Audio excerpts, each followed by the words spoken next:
राहुल गांधी मामले में फिर सुनवाई। भगवान राम को कथित रूप से काल्पनिक बताने के मामले में कांग्रेस नेता राहुल गांधी के खिलाफ दोबारा से सुनवाई होगी। वाराणसी की एमपी एमएलए सीनियर कोर्ट ने निचली अदालत का फैसला रद्द करते हुए केस को फिर से सुनवाई के लिए भेज दिया है। याचिकाकर्ता का आरोप है कि राहुल गांधी ने अमेरिका में भगवान राम को पौराणिक बताया था। अब लोअर कोर्ट इस मामले को नए सिरे से सुनेगी और तय करेगी कि आगे की कार्रवाई बनती है या नहीं।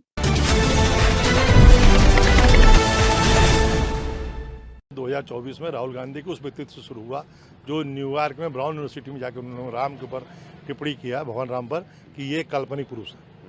उससे अवदलित होकर हमने यहाँ के लोकल अखबारों में, मीडिया में पढ़ने हमने इनको नोटिस दिया, राहुल गांधी को, कांग्रेस पार्टी को, कि आप लोगों द्वारा लगातार इस तरह अनर्गल बयान क्यों दिया जाता है। नोटिस जवाब न आने पर क्षुब्ध होकर हम एमपी एमएलए मजिस्ट्रेट कोर्ट में 4 नंबर कोर्ट में हम गए। वहाँ पे गए तो वहाँ पे एक ये बात कही गई कि अगर कोई भारत का नागरिक भारत के बाहर जाके कोई अपराध करता है तो केंद्र सरकार से परमिशन लेना पड़ता, धारा 208। तो उसका या पुराना धारा 188 में आपने परमिशन चूंकि नहीं लिया, इसलिए मुकदमा चल नहीं सकता। तो हम जाके डिवीजन कोर्ट में कहे इस बात को कि सर इन्होंने गलत कहा है। इंक्वायरी और ट्रायल दो अलग चीज़ होती हैं। इंक्वायरी कोर्ट को करना चाहिए था, कोर्ट को कॉन्ग्रेस लेना चाहिए था। उसके बाद हमसे कहते तब हम भारत सरकार को पार्टी बनाते कि आप इन्हें परमिशन दीजिए, नहीं देंगे तो इन्होंने बिना सुने खारिज कर दिया। इस बात को कोर्ट ने सही माना।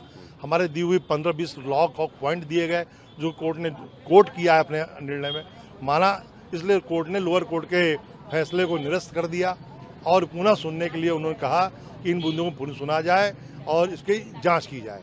तो जांच के बाद अगर सिद्ध होता है तो माननीय राहुल गांधी जी जिन्होंने ये स्टेटमेंट दिया है उनके ऊपर बीएनएस की जो धाराएं हैं, जो 5 साल सजा की धाराएं हैं, 163 इत्यादि धाराएं हैं, ये संगीन धाराएं, 5 साल सजा वाला है और 5 सजा होने पर सजता भी निरस्त की जा सकती है। तो ये संगीन धारा है, इसलिए राहुल गांधी को आना पड़ेगा यहाँ पे, आकर के अपना बचाव में अपना बेल कराना पड़ेगा, क्योंकि ये डांडिक अभिक्रिया है। ये रिफिल सिविल कोर्ट नहीं है कि वकील आ गया उनका काम हो गया। इनको खुद आना पड़ता है, आकर के अपना बेल कराना पड़ेगा, पेश होना पड़ेगा। इसलिए ये मुकदमा गंभीर है। तो ये क्रिमिनल केस है, इसमें राहुल गांधी को निश्चित तौर से हाजिर होना पड़ेगा। ठीक है।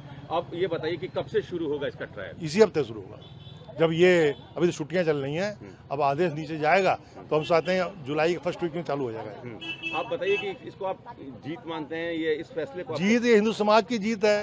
भारतीय समाज, भारतीय जो इतना सहिष्णु समाज है, सनातन समाज, जो सबको बर्दाश्त कर देता है और सर्वे भवन्तु सुखना बात करता है, बुद्ध कुटुंब करता है, उसके आराध्य हम जाते हैं राम जन्मभूमि दर्शन करने के लिए। वहाँ लिखा है राम मूर्तिमान विग्रह, धर्म विग्रह। ये धर्म के विग्रह हैं भगवान श्री राम। हम लोग सुबह से शाम तक भगवान के नाम पे ही सारा काम करते हैं। उनको काल्पनिक बता देना ये नई बात नहीं है। राम सेतु काल्पनिक बताना, राम जन्मभूमि काल्पनिक बताना, ये कांग्रेस के पैटर्न में बात आ गई थी। राहुल गांधी ने उसका मेरे काम फिर कह दिया। तो आज का हिंदू समाज अब जागृत समाज है, उसको उसे बर्दाश्त नहीं हो सकता कि आप हमारे प्रभु के बारे में ऐसा क्यों कहते हैं, इसलिए हुआ।